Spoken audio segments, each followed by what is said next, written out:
Good morning, everyone. It is November 30th, 2018. I'm Eric. Scientists, the globe's food supply is broken. This is from Max Slavo from SHTFplan.com.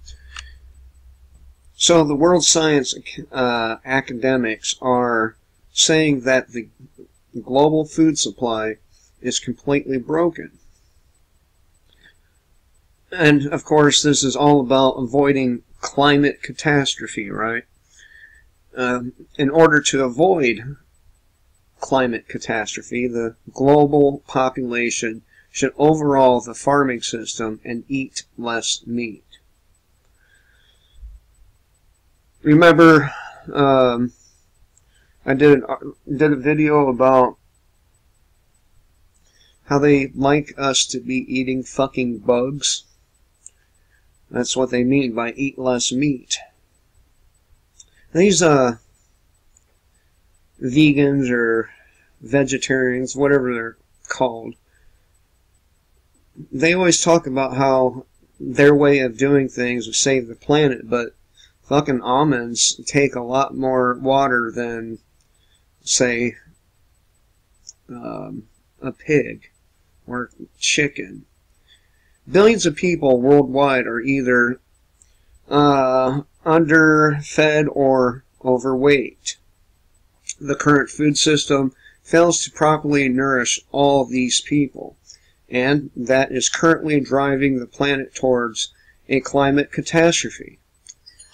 According to 130 national academies of science and medicine across the world, more than 820 million people went hungry last year, according to the United Nations Food and Agricultural Organization, while a third of all people did not get enough vitamins. And, of course, they want to outlaw vitamins over the counter. They want these things to be made available by prescription only. At the same time, 600 million people were classed as obese and 200 billion overweight, with serious consequences for their health. The global food system is broken, said Tim Benton, professor of population ecology at the University of Leeds, who is a member of one of the expert editorial groups which produced the report. He said the cost of the damage to human health and the environment was much greater than the profits made by the farming industry. Whether you look at it from a human health, environmental, or climate perspective, our food system is currently unsustainable, and given the challenges that will come from a rising global population, that is a really serious thing to say. He says that these are horrible problems without vast reductions in individual freedom and liberty, such as the liberty to decide what to eat and how much. The problems won't resolve. So he's saying right there, give up your freedom and liberty to decide for yourself so we can save the planet from climate change. Climate change, climate change.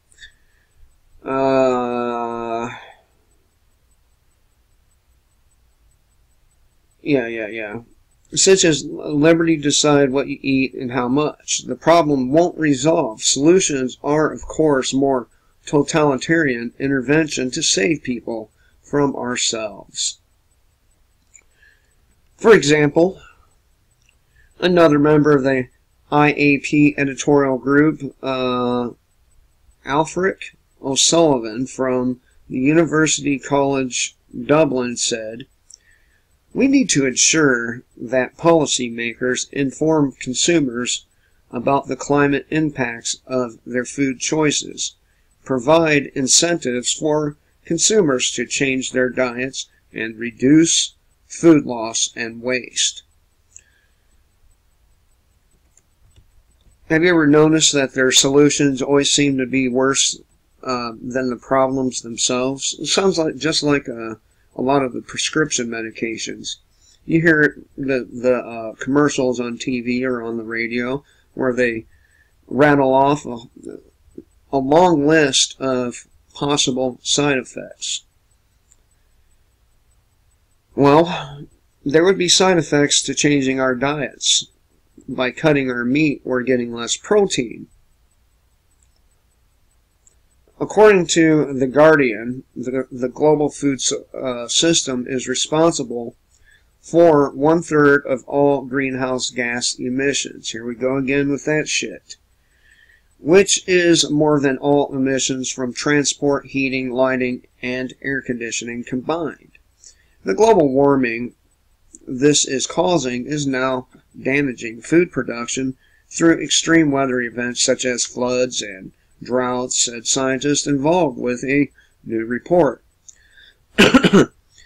Providing a healthy, affordable, and environmentally friendly diet for all people will require a radical transformation of the system, says the report by the Inter-Academy Partnership.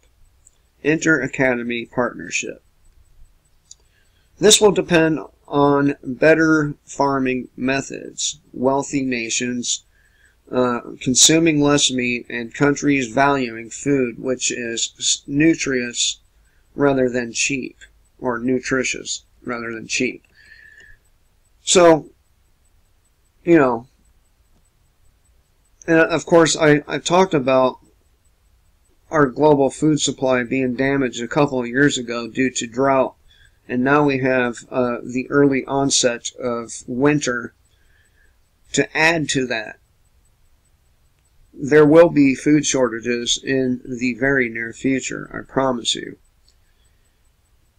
So, you know, being able to set up a small aquaponic system, probably not a bad idea.